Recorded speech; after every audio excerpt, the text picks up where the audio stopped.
Welcome to the Waiting List podcast with me, Daniel, and Lung Lung. Today we are interviewing Thomas Perazzi, head of Phillips Watches Asia. Thomas has more than 20 years in the watch auction world and is one of the most respected people within the industry. He is also an avid collector himself and is deeply passionate about bringing up the new generation of watch collectors. Personally, I really respect him and I look forward to him speaking candidly.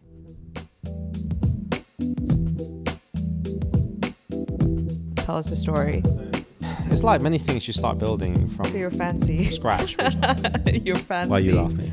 Nothing. And then I'm like, wait, I really do like watches because I can Three sit there people way that longer go than into the these store. people. That could Like, include I- someone that's walked into the wrong store. Yeah, and it could include someone that's just asking for Asking for the toilet or directions. something, yeah. No, I have mixed feelings about this. Really do like Pretty much. Yeah. Pretty much. You don't have many friends yourself Anyone, does anyone want to be my friend who's listening to this?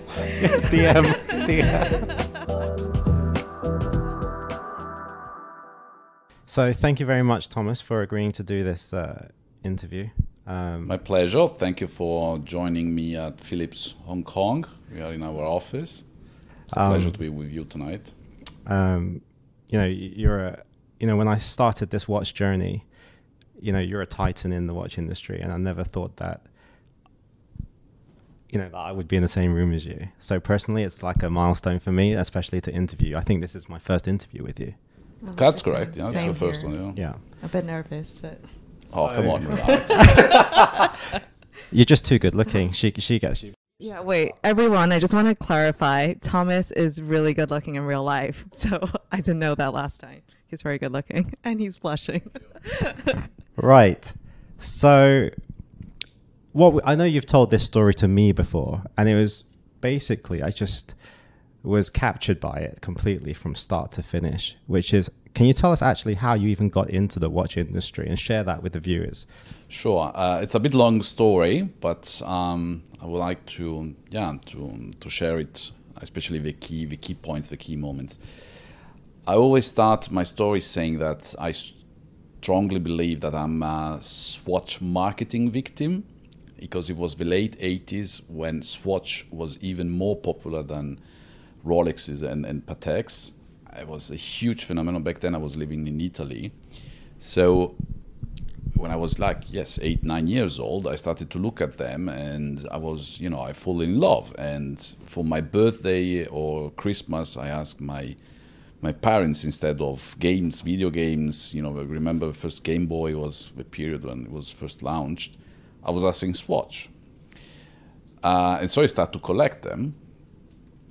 And when I then turned around, 14 years old, I started to read more and more of the specialized press, because don't forget that and now I feel very old, but in the mid-90s there was no internet.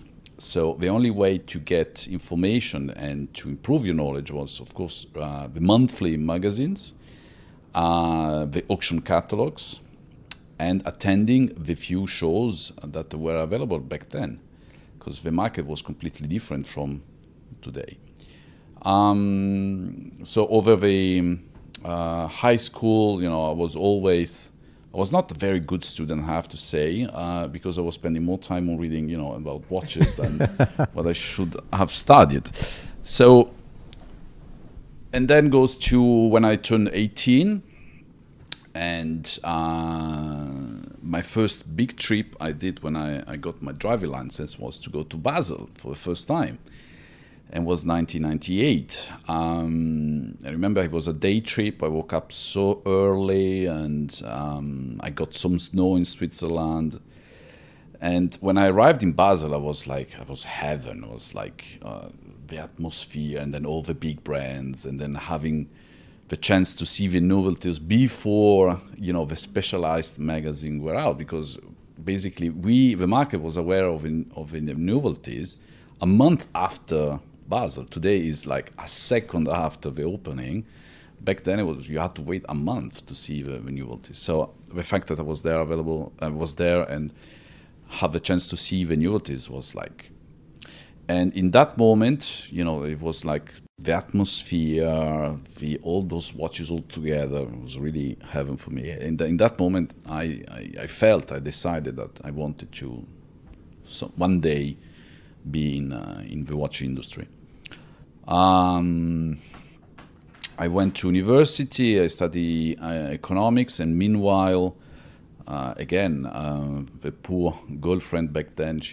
I was obliging her to follow me on all those watch events. It would have been okay if it was her. Yeah, with Lugo it would be fine, but sometimes they were not really in love with watches, so they just, to please me, they were following me. And of course, going to Basel, all the watch events around Italy and Switzerland, plus also the trade shows. There was back then a lot of small fairs, watch trade shows, and it was interesting. Also, that's why I learned on the ground about vintage watches, because Italy was already the biggest market for vintage watches. So it was very easy to see Paul Newman's vintage Submariners, and believe me, prices back then were like nothing, peanuts. So. After university, basically had a meeting with my father, typical Italian way, and he asked me, so what do you would like to do now? And I said, I would like to try to work in the watch industry. And my father went furious because he said, why that? And by the way, nobody in my family is collecting watches. They like them, they have some nice watches, but they're not collectors. So they said, why you want to work in that industry? We don't know anyone in the market. It's going to be difficult. Why you want to do that? And I clearly said, I don't want to wake up one day around when I'm maybe 40 and say, wow, I regret it, not to have tried at least. So my father said, all right, I give you 3 months to try. Let's see if you can get a job. All right. So, of course, the first thing I did was to send in my CV to all the big groups, Swatch, Richemont, LVMH, Patek, Rolex. And, of course, the HR department were kindly always replying me, thank you for your email, but unfortunately your profile is not matching what we are looking for. You are too young, you don't have an experience. So we don't have job offers right now for you. Okay, good. So what I did is that, all right, manufacturers is difficult. I go to retailers and distributors. So I sent emails to the most important distributors and retailers between Switzerland and Italy. Same answer. Thank you, but you're too young, you don't have experience, your profile is not matching what we are looking for. And of course, that time was passing. The third option was to, of course, the auction house, because I was following the auction catalogs since I was a teenager, and I said, all right, let me try, and it was my last card, basically. So I went to, at the time, Antiquorum was the biggest watch auction house. The founder was the leader of the watch industry. So I noticed that he was in Milan very shortly for doing appraisals, consignments, valuations. So I sent an email with an excuse of booking an appointment with him, saying, oh, I have my grandfather's watch that I would like to estimate. And of course they say, okay, the founder back then was available that day at that time. Good. So I prepared myself. I went to the office. Just to let you know, back then there was the queue outside the office, like at the supermarket, waiting to get an appraisal from the founder, from the president of the company. And so it was my turn, and I sit down and say, good morning, nice to meet you. Here we go, this is my grandfather's watch. The gentleman inspected the item and said, all right, this is the estimate, would you like to sell it? Well, no, thank you, because it's my grandfather's watch. That would annoy you now, wouldn't it? That if someone did that to you. The estimate was good, it's a nice vintage Rolex. So he was pleased to have it at auction. I said, no, I will not be because it's my grandfather's watch. I said, okay. And he was looking at me and say, right, the meeting is over, look at the queue behind you, thank you and goodbye. And that moment I said, well, I'm a young watch passionate, I would like to work in your company. And the gentleman stood back a little bit, say, because he was not expecting that question, of course. And he said, okay, well, yeah, I see that you're young, you're passionate. Maybe there are opportunities. This is my card. Call me in a couple of weeks. And the gentleman did one of his biggest mistakes, because on the business card there was his mobile phone. So after, of course, exactly a couple of weeks, I called him, and already from the ringtone, it was different. It was, something strange, but I said, oof. I let it ring in anyway. Mm-hmm.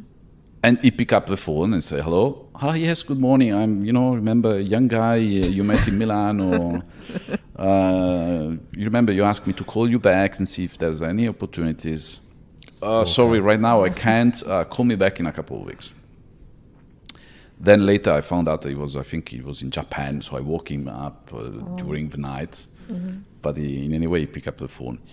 So again, a couple of weeks after, I called him again. And the problem is that I was under pressure because I was close to my deadline. Mm-hmm. So I called him again and say, good morning, I'm still the young guy from Milano. I would like to see if there's any opportunities. He said, yeah, I remember you. Yes, I will be in Milan soon. Let's schedule a meeting. And I was really close to the deadline. And I went to the meeting. I was in a hotel lobby. He asked me 3 questions. And he said, all right, I know that you are knowledgeable. You're young, passionate. If you're interested, I can offer you an internship in our company. Of course, I immediately said yes. Mm-hmm. And so I started a month after that as an intern at Antiquoro Milan. Yeah. So that is when I started. And from then, I also the other, I think, quite funny thing is that I did 6 months of internship at the Milano office. And then I remember the president came down to Milano to visit some clients. I remember it was June on a Thursday. No, it was end of June, and it was a Thursday. And we had a meeting, say, well, I noticed your good work, you're very passionate. Would you like to do the step further, is to become a junior specialist and join us in Geneva? And Geneva, of course, was the headquarters where we had the auctions, where the catalogs are prepared. So, of course, I said, yes, I would like to take this opportunity. And he said, okay, when you can start? And it was end of June, it was a Thursday, and the Monday was the 1st or 2nd of July. It was the first day, basically, of July. So I said, well, I start on Monday. So in 3 days, I moved from Italy to establish myself in Geneva. Of course, when I went back home and told that to my parents, it was a shock. It was a typical Italian way, you're leaving, etc. But in 3 days, I moved like this. I took the decision very quickly. And then I started as a junior specialist in Geneva. And then I lived in Geneva. That's an amazing story. I told you you'd like that. It's so inspiring. You see Thomas in this high position right now. Yeah. But to hear how he started, when I listened to that, yeah, I was just so inspired. Yeah, very inspiring. Yeah. So having been all the way from the beginning, bottom up, tried everything, seen all the stages of the industry, what do you think are traits in people that allow them to thrive in this industry, in the auction world? Well, I think if you are a watch passionate, auction houses is the best way to learn a lot, because we are selling modern wristwatches, important vintage wristwatches, pocket watches, clocks, because we always sometimes forget that the watch industry is a very long tradition, and all started with ancient pocket watches that today we are not seeing them a lot. Nobody talks about them. Through auction houses, you can learn, study, and appreciate those magnificent pieces. So the thrilling thing of working in an auction house is that really you are in touch with the brands, the novelties, and the vintage timepieces, plus, as I said, the pocket watches and clocks. So that for me is, if you're a real watch passionate, is the best way, because you learn a lot. All right. Okay, good. So I think when people hear your story of how you got into watches, they're going to be so inspired by you, and hopefully that's a good thing for the watch industry. I hope so, yeah. Yeah. But as you were in the watch industry, was there anyone that inspired you to get to where, and who you modeled yourself to? Well, back then, of course, there was the founder of Antiquorum, that he was, let's say, he was in Italy, was considered like God. Like legend. Like, so it was absolutely inspiring. Then, of course, Aurel Bax,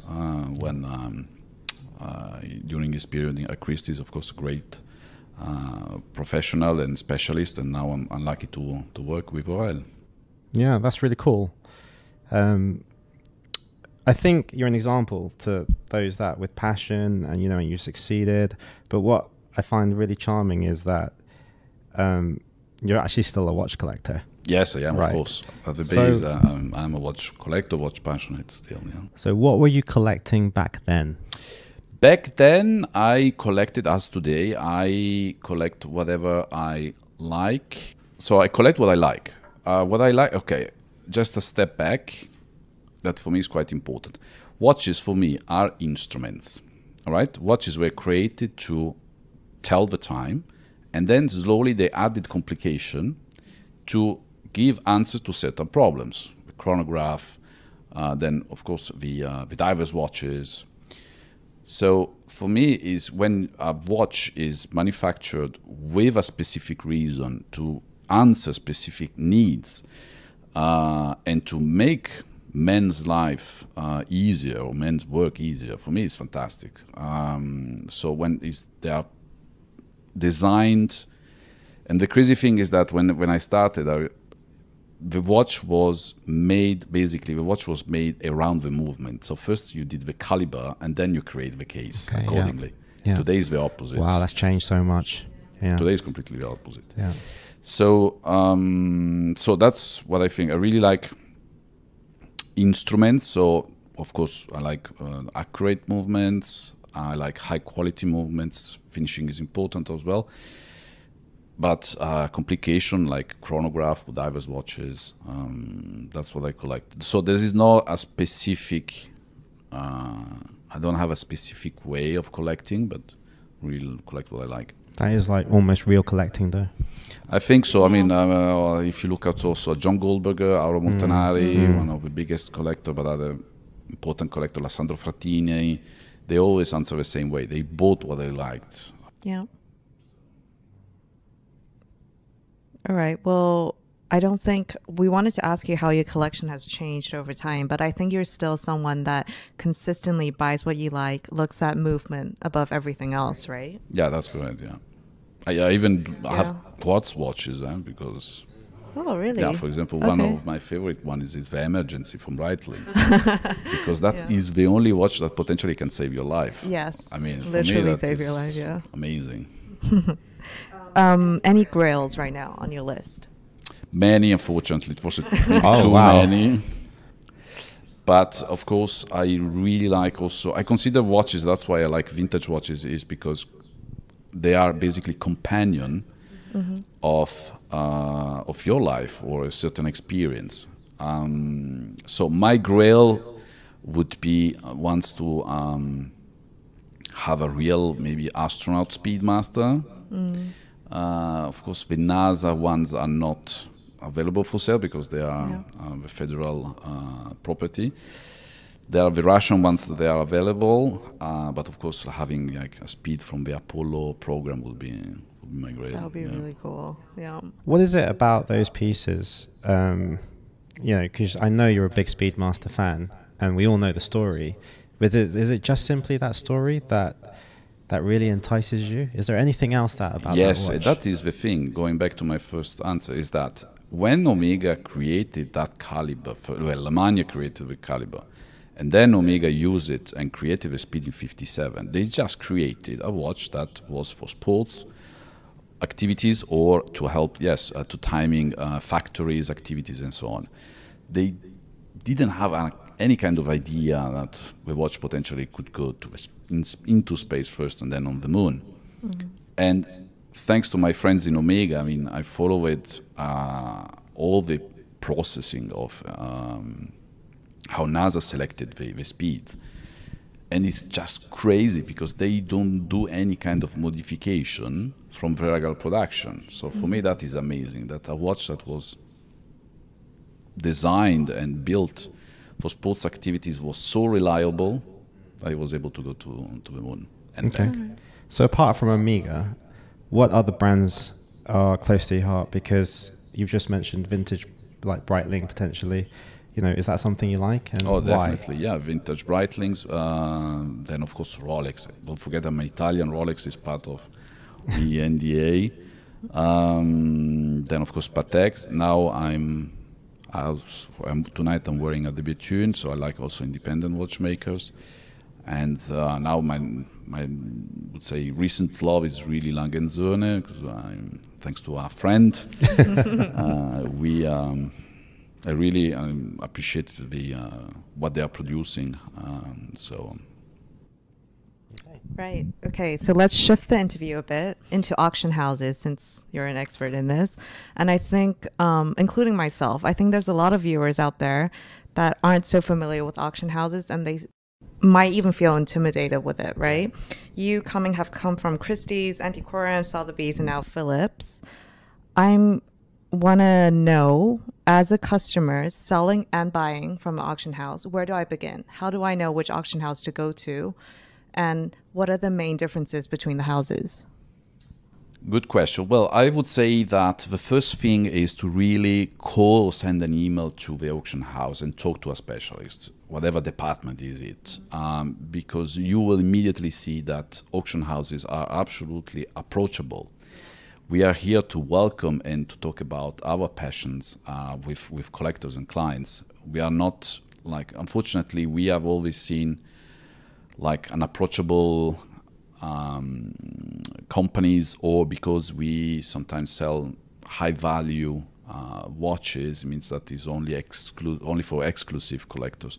Actually, it's not, because we are selling watches for almost every collector or every budget. And also next week we're going to have a first online sale, and we have very I would say low budget watches that are all nice and in nice condition. So first, absolutely, is to contact. Don't hesitate to call us, email us. And also, auctions are public. The previews are public, so anyone can walk in and attend the auction and attend the previews and meet the specialist of the auction houses. So absolutely, we are open here to welcome. I think it's a great way to see. If you are a watch enthusiast and you want to learn more about watches, I always think it's easier to talk to people than necessarily putting your head down in the book. So I understand what Lung is saying. Yeah. I also had that intimidation. Me too, yeah. With going to the auction house, because you think they only sell like million US right? Yeah. But actually, you'll get Omega Constellation Pandals and all that kind of stuff. I remember that one in Shanghai with that special box, and you'll see a lot of stuff that you'll feel fortunate to see. Yeah. So it's definitely worth going. Absolutely. And, there's no pressure. I mean, it's an auction, so you don't have to buy. And I think the best thing is when you actually deal with a specialist, any questions that you have, you can just ask on the spot. You don't have to Google it. Yeah. The answers are there, right? That's right. Yeah. Okay, so next question. In dealing with a lot of watch collectors, I mean, you meet all types of people, right?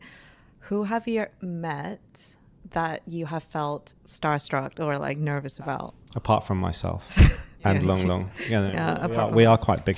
So when I feel nervous about, well, of course, the collectors that they have a huge knowledge about vintage wristwatches, because they started collecting in the 80s. The biggest collection were created in the early 80s.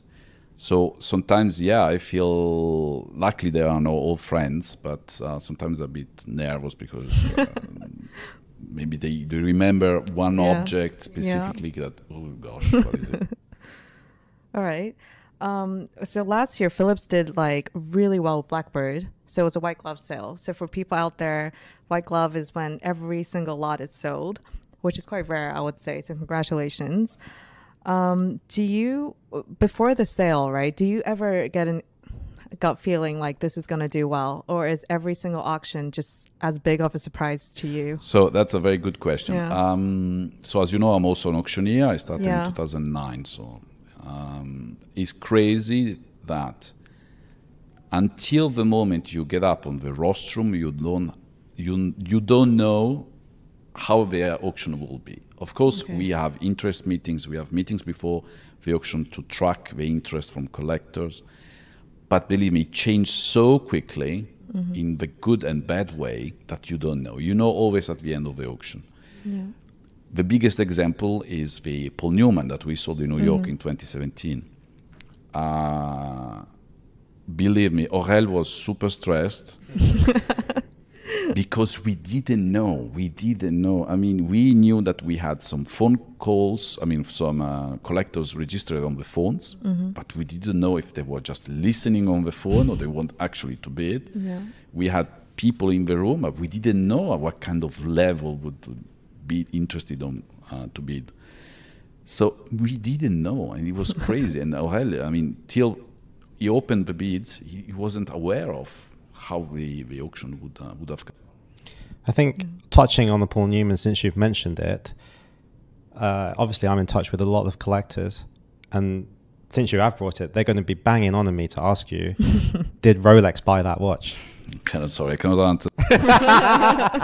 Nice try, though. Absolutely cannot. I tried, guys. Yeah. I tried. Okay. All right. So after the Blackbird collaboration, you guys had Hong Kong Watch 8 auction, right? That did super well, 94% sold. Do you ever get pressure to top the last one? So every single time you do one, you're like, I got to do higher figures than that. Well, two things. First, at auction Yeah. is also what is crazy is that you cannot predict how it's going to be the next auction, because sometimes you have a big collection coming up. Sometimes you don't have nothing. So it's quite unpredictable. Of course, we try always to, for me, records are set to be broken. Is that Okay. right? Yeah. Yeah. Yeah. So I like also thinking on that way. So we always, myself and my team, we're always Yeah. trying to do our best to achieve higher results, to please the collectors, of course. But it's unpredictable. So our business could have up and downs. So that's why also we created this and Phillips, I would say, is the specialist on creating thematic sales to attract more, to be more specialized and attract more interest from collectors. Okay. Okay. So I think this is good amount of coverage on auction houses, right? So people get a basic understanding at least. Do you want to move on? Next part? Yeah. Yeah. So let's see what there is here. Okay. So I think this is more specific related to watches. And personally, I've always wanted to ask your opinion on finishing, particularly because a lot of collectors do put a high value on the finishing of a watch. You've got Lange and Patek. Which one is better in your opinion? Sorry to put you in that position. Thank you, my friend. Just to remind, there's another friend watching. So I have to admit that both movements, both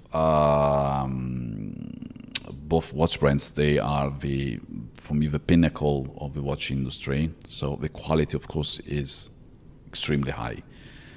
But as a collector, let's put it this way. As a collector, I have to admit that Lange & Söhne has a little bit more quality on finishing the movements, especially. And also, if you look at the numbers, how many watches they are producing compared to the other brand, for me, is that. So the exclusivity. Yes. Okay. Non-exclusivity is that they need more time to make their watches so in that high quality. So Okay. They produce less, like also the independents.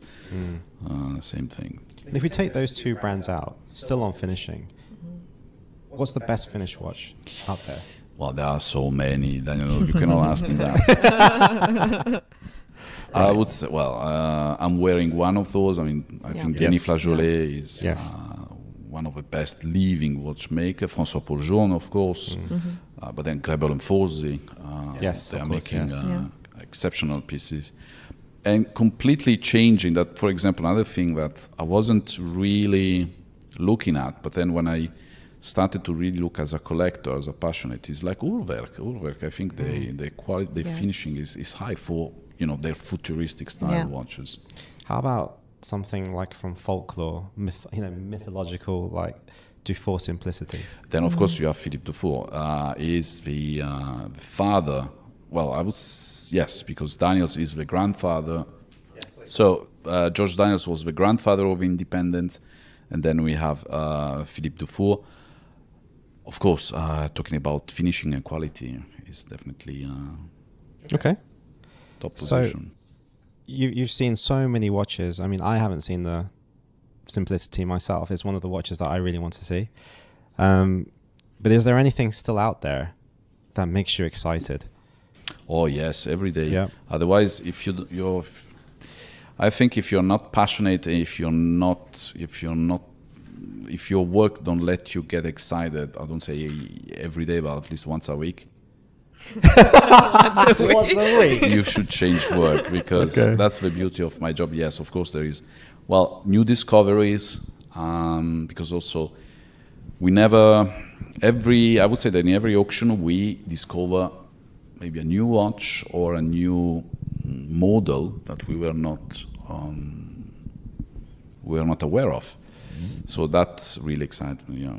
Okay. And is there another Paul Newman out there waiting to blow up? Definitely, there are so many. Just tell me privately. After the show. But yeah, plenty. Again, I would say this is an advice that I can give to whoever would like to start seriously collecting wristwatches, especially vintage wristwatches. We have identified three main aspects that we strongly believe that in the future will definitely be a winner bid. So first is quality, how the watch has been preserved. So no polishing, just overlowing the movement, no replaced parts. The bracelet also, something that before was not really taken in consideration, now is extremely important for vintage wristwatches. And of course the dial, because today the dial is, for some vintage brands, the dials are extremely important. They weigh like 80 or sometimes 90% of the value of a watch. So first is quality. Second is rarity, so how many pieces produced, how many pieces survived, how many pieces are known in the market. And third is provenance. Of course, when we say provenance, we all think about Paul Newman, but today we notice that it's extremely important to track the history of a watch over the decades. So if coming from the family of original owner or the original owner. Secondly is, or if it's coming from an important collector, so to track the history. And third, if a watch was sold at auction, because now that basically the biggest auction started in the late 70s, early 80s, well, you can still find the catalogs and where the watch was published, and you can see that, well, 40 years ago, the watch was sold at auction in this condition, and today is still the same. So it means that nothing has changed, and because some references have achieved important prices, of course, before buying important and high-value watches, you want to make some checks, and it's important to do that as well. Do you think that, let's say there is going to be another watch, I think that there probably will be, inevitably there will be, but will it always be from one of the, Rolex or Patek? Is that where you should? I would say maybe in the recent years, yes, but who knows in 20 years? Maybe it's going to be an independent. I'm sure Philippe Dufour will start to grow at auction, and also the independents. Why not? François Pauljourne now, absolutely. Right. Well, I think we've covered so much here. So we're just going to finish off with a quick fire. Yeah. All right. You can have 3 passes, but I don't think you really need them. Okay. Before you do the quick fire, I am curious about something. Sure. A quick one. I want to know if anyone has come to any of the auction houses you've worked at and tried to sell a fake watch. Oh yes, I mean we receive emails of from some gentlemen that they are offering us, replica watches.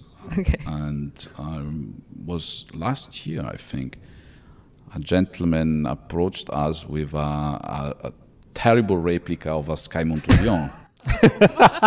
Sky Moon Tourbillon. I mean, you could see even, from far that it was a replica because it was so badly done. So yeah, it happens, yeah. Okay, let's go. Right, so here we go.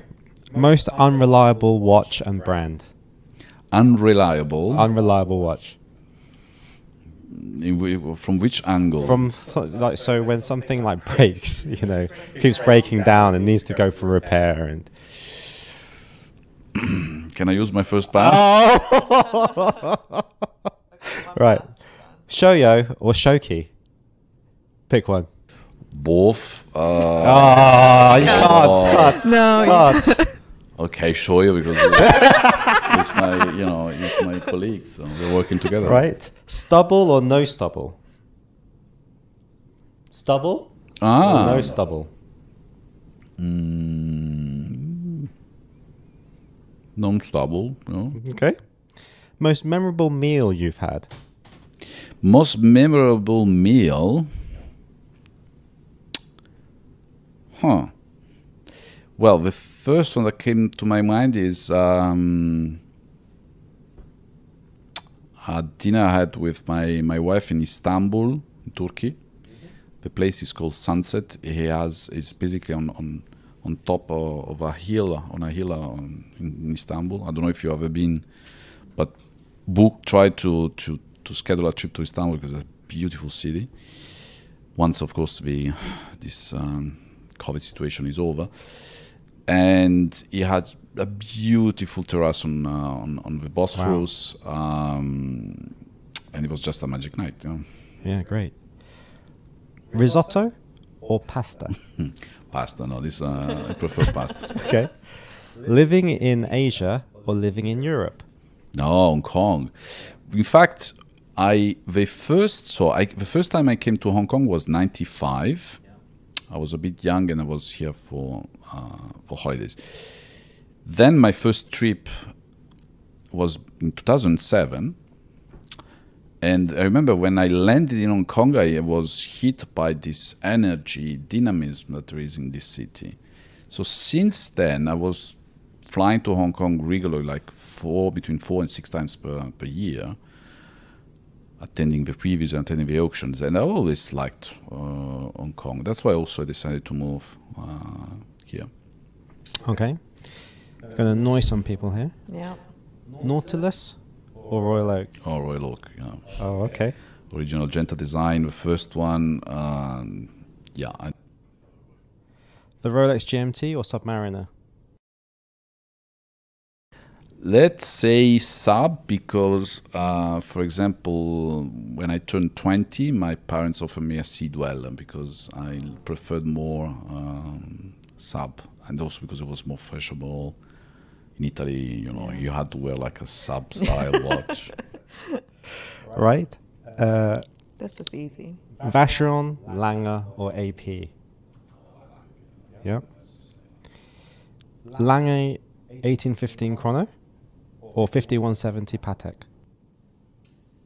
I have to say 1815 because the watch that I ordered Yeah, I was just thinking that. I'm trying to collect. Yeah, our friend's actually paying me for this, so the money's already hit my account. Good for you. Right. First thing you do when you wake up. I check my watch. I don't even check the phone. I check what time is it on my wristwatch. Yeah. Oh wow. That's nice. Yeah. Yeah, that's I love good. how old school you are. That's absolutely. I told you, for me, watches are instruments. Yeah. So I check the time with my watch. Yeah. Okay. It's really nice. So we've noticed that there's no Wikipedia page on you. So would you like us to start one? No, there's no need. Come on, you're too kind. Right. So So I think we can round this up now. Yeah. And thank you very much. My so pleasure. much Thank Yeah, you. thank you for so much. agreeing to do this interview and for giving us your time. There's an. Do you want to just say about the preview Oh, yeah. and the? Yes, of course. So next week, from the May 20 to the 27th, here in Hong Kong, we are hosting the Geneva sale preview, and the catalog will be available soon. And we're going to have a chance to show the important watches from Mr. Beaver collection. Okay. We have a 1518 pink gold with pink dial, amazing condition, 2499 second series. We have a 1579 in platinum, and we have one of the earliest 96 all-time made by Patek. Including that, we have several other important vintage timepieces. So as a watch collector, as a watch passionate, as I said before, the previews are open. So don't hesitate to come to St. George Building if you're in Hong Kong to see and admire those pieces, because it's something that you don't see every Yeah, I'll be there. So if you guys want to meet me, Thomas or Lung, we'll be there, right? Yeah. Yeah. Are you advertising yourself? I probably don't make it much difference. She probably does. Right. And just a small message, with the upcoming auction, we hope that the Sino Watch Guy can break new records. That's Get just a it? personal message to him. Okay. So thanks guys for tuning in. Thank you. And watching this. Hopefully, we'll have something for you next week as well. Thank you again, Thomas. My pleasure. Thank you. Thank you for tuning in to the Waiting List podcast. Hit the subscribe button, and the next episode will come straight to your phone as soon as it's ready. Whilst I'm here, please remember to leave a nice review and follow us on Instagram at the Waiting List podcast.